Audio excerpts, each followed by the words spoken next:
have a national reach. We have fans from so many different college programs, and we appreciate you every day for what we are. We went by the 35,000 subscriber note. We appreciate that number.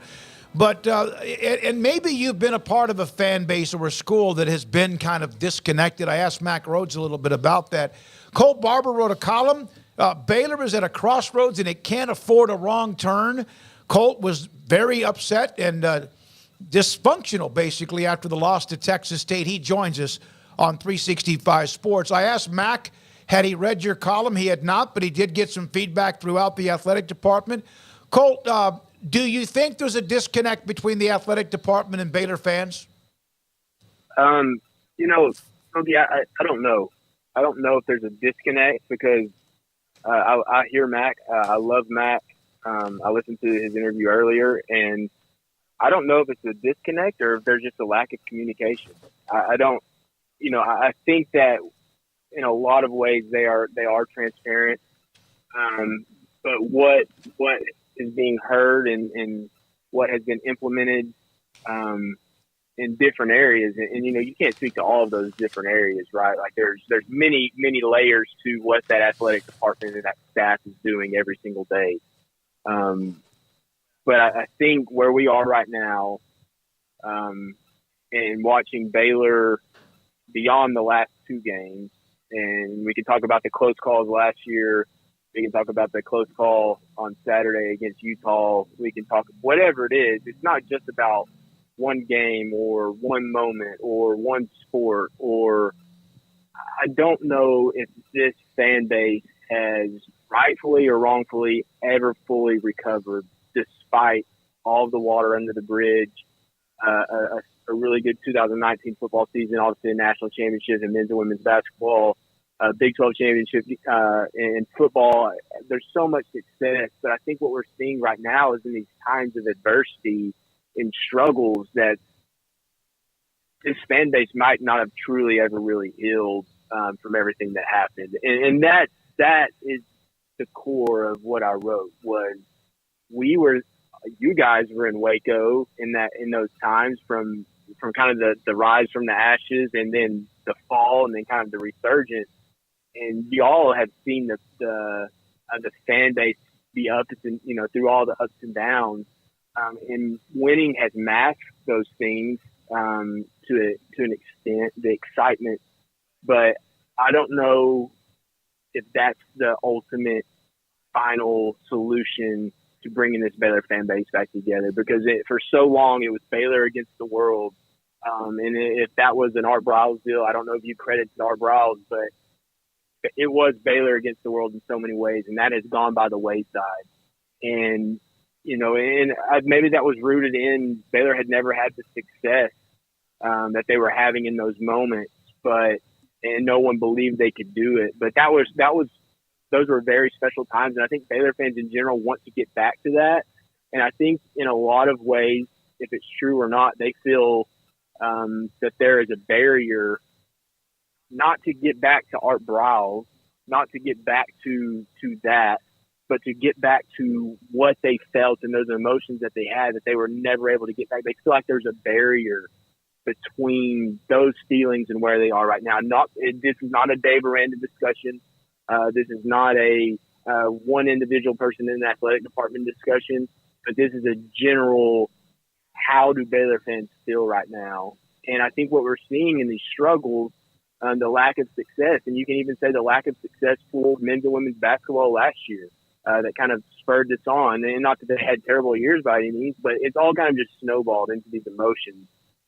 And me personally, as I take my reporter hat off for a moment and realize that I'm still a Baylor fan, that I grew up going to Baylor games, and I witnessed everything that happened, and I sit there and reflect on those moments, and I do feel that missing in a lot of ways. And that truly was what that column was about the emotions that are there, that are different or abnormal to what Baylor fans want. And it's not as much as about the success on the field, but there's something that's still void there. And I think when we talk about communication and addressing things, that if you want this Baylor fan base to be what it was, and and so many times. Like you think about the 2019 Oklahoma game in Waco in that environment. That is what Baylor fans want. They want that back. But that's the only time we've seen that. I don't know if you can point to another moment, even in the 2021 season, that we can point to another moment that we said that was the same environment. That was the same energy that we saw. That's been once in the last 7 or 8 years that we've seen that. Truly seen that type of an environment. There's a lot of factors that go into that, but I don't think this Baylor fan base is ready to be healed, and for whatever reason, it hasn't happened. If it's a lack of communication, if it's just not the right steps, or a lack of understanding of what needs to happen. And I don't necessarily have all the answers, but I think that message needed to be portrayed and or conveyed outside of just a general fan on Twitter. I think that I have a voice to a certain extent, and I'm not here to gripe or complain, but I did think that voice needed to be expressed. Colt, this is not, in your opinion, just about losing, right? This is about a little bit more, many more factors than that. Yeah, absolutely. I think that you can get spoiled to a certain extent, and someone on our website made a great point is would you trade Baylor's last 13 years as an athletic department? Who would trade? And you would say 90% of programs in the country, top to bottom, would trade the success that Baylor's had. So if you try to tie this to wins and losses, then you're probably doing it the wrong way. But I think what we're seeing is there were so many things that were masked by winning that we have seen, and maybe they weren't, reaching the national championship game, but they did win one in basketball. But football has been up and down. But when those things are absent, then you're really starting to see how everyone feels, and that's the issue the issue that I see is what's the baseline of support that Baylor fans are willing to give?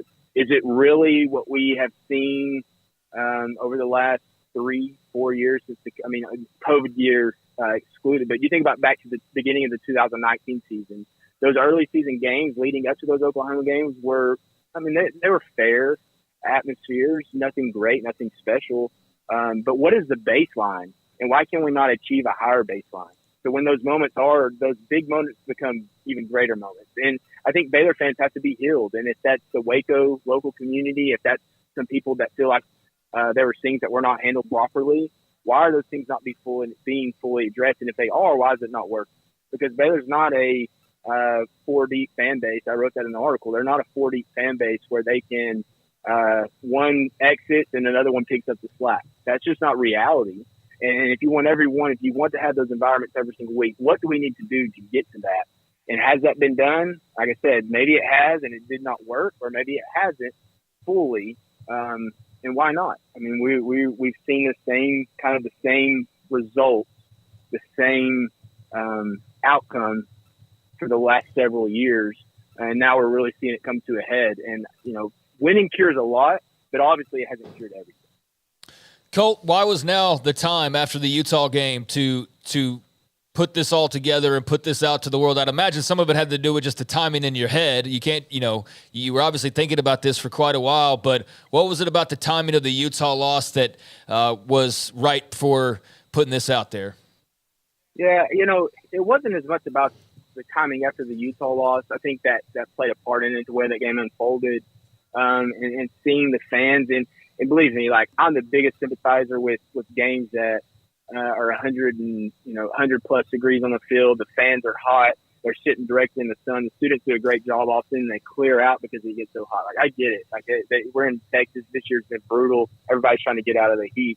But you see that, and then you see the week before the performance that was on the field, and I don't want to say in general the apathetic nature, but there's something there that if it's not headed off, and like I said, I know winning can take care of a lot of this stuff, and maybe it's the inconsistencies of the program to an extent, or the football specifically, but why is it being so difficult? It's kind of like pulling teeth. And Smokey, I know that you had some dental work done recently, but it's truly like pulling teeth, right?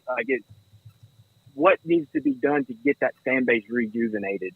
And now, in the midst of it, all the layers are ripped back. Maybe this is the best time to do it. And I sat out a week. I truly sat on the bench for a week, didn't write anything, didn't even say anything after Texas State lost. And then Maybe if I would have felt different after they would have beat Utah, but I still think that those issues would have still been there with or without the loss. All right, Colt, we have John McClain around the corner. I have to ask you this, and I might get criticized for asking this question. I don't mean it to be this way, but Baylor fans, since I've arrived in 2010, fans get upset, they get angry. The bottom line, they want to win. They look at reasons to be upset, and if you win, like you said earlier, it can mask some of that. In 2019 and 21, perhaps it did. But it does seem to me, at least in my history, that there's always something to complain about. It's a kick time. It's the uniform numbers. It's where the seats are. It's the TV.